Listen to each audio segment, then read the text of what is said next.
आत्मा मालिक। सुख की अनुभूति।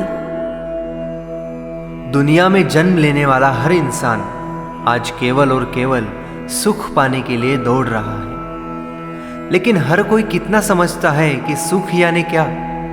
सुख की परिभाषा किसको कितनी समझ आई? यह एक गहरा सवाल है जो हमें सोचने पर मजबूर कर देता है। सुख की परिभाषा अगर करनी चाहिए तो लगभग 99% लोग यही कहेंगे कि जिससे हमारे मन या शरीर को आनंद मिलता हो वही सुख है। फिर वह इंद्रिय सुख हो सकता है, जैसे पसंदीदा भोजन करना जो हमारी जीभ को प्रसन्न करता है, पसंदीदा फिल्में देखना, चित्र देखना, किसी पसंदीदा जगह पर घूमने जाना जो आंखों को प्रसन्न करता है। शारीरिक सुख, इन जैसे इंद्रिय उपभोगों को हम सुख मानते हैं। किसी से बात करने का मन होना, लगातार किसी चीज की ओर मन आकर्षित होना, इसे हम मन का सुख कह सकते हैं। इसलिए हर कोई इनमें से एक या सभी सुख पाने के लिए दौड़ रहा है। लेकिन प्रश्न यह है कि क्या इन सभी सुखों को पाकर इंसान सच में सुखी हुआ है? इस प्रश्न का उत्तर हर कोई दुर्भाग्य से नहीं यही कहेगा। हालांकि सुख की परिभाषा सभी के लिए लगभग एक जैसी ही है, लेकिन उसकी खुशी उसकी तीव्रता पर निर्भर करती है।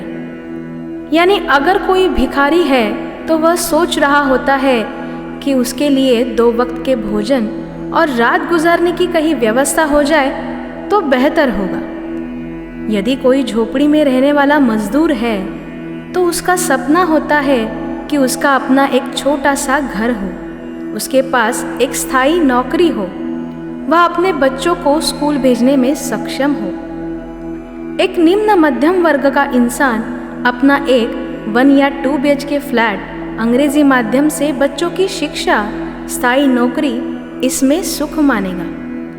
उच्चम मध्यम वर्ग के व्यक्ति बंगला, कार, समाज में कुछ संगठनों में पद, समाज में मान सम्मान में सुख मानेंगे।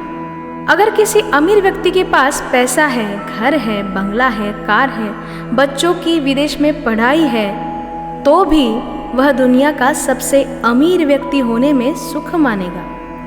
अर्थात सुख की यह खोज अनंत है, यह कभी भी समाप्त नहीं होती। दरअसल सुख की तलाश में हम केवल अपनी कल्पनाओं के पीछे भाग रहे हैं। सच्चा सुख तो हमें मिल ही नहीं पाता, इसे पाने का केवल आभास होता है। जैसे अगर आपको गुलाब जामुन पसंद है तो एक बार अगर आप गुलाब जामुन खा लेते हैं तो इसका मतलब यह नहीं है कि आप जीवन भर गुलाब जामुन नहीं खाएंगे, क्योंकि सुख अस्थायी है।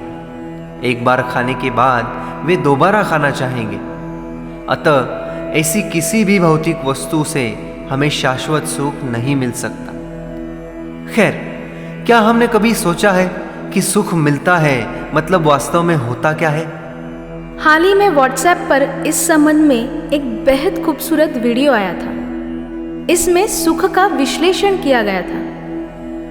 यदि हम सुख को किसी विशेष कार्य के माध्यम से इंद्रियों और मन की संतुष्टि मानते हैं तो यह उससे पहले आने वाले दुख पर निर्भर करता है।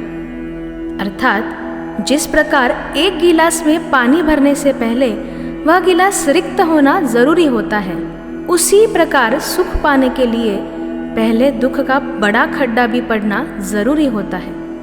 उदाहरण के लिए, यदि आप गरीब हैं तो आपके पास घर नहीं है, कार नहीं है, ये दुख आपको चुभता रहेगा और फिर आप कड़ी मेहनत कर कर इन सभी चीज़ों को हासिल करोगे।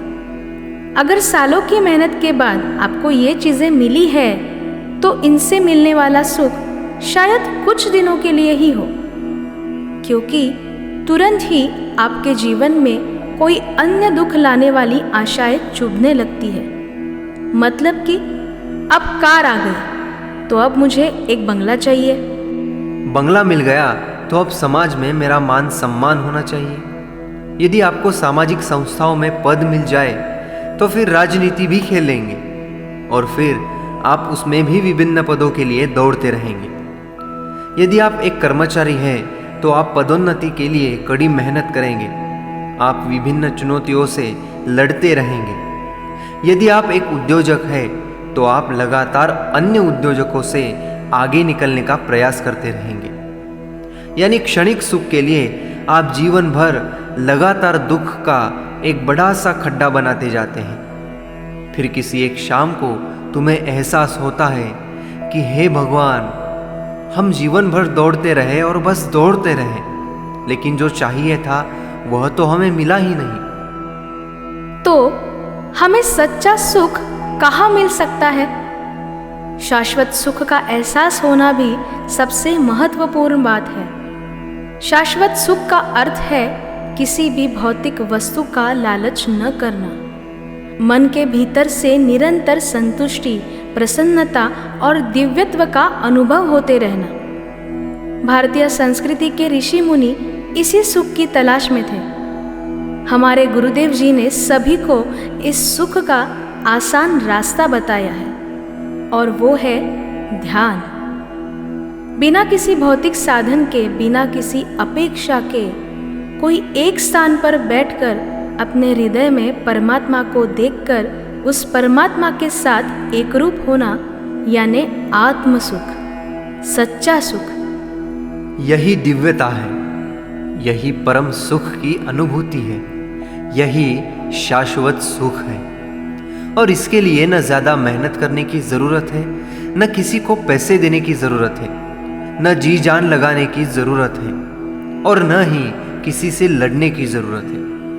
मराठी में संतों ने एक सुंदर पंक्ति रची है, ठाईच बैसुनी करा एक चित्त, आवडी अनंत आळवावा। अर्थात स्वतः बैठकर उस अनंत शक्ति पर चित्त एकाग्र करो जो हमारे ही भीतर स्थित है। यहाँ तक कि जब सब कुछ हासिल करना बहुत आसान होता है, तब हम उस चीज की ओर भी भागते हैं जो हम नहीं पाना चाहते। तो आइए गुरुदेव द्वारा बताए गए ध्यान के मार्ग पर चले और परम सुख प्राप्त करें। आत्मा मालिक।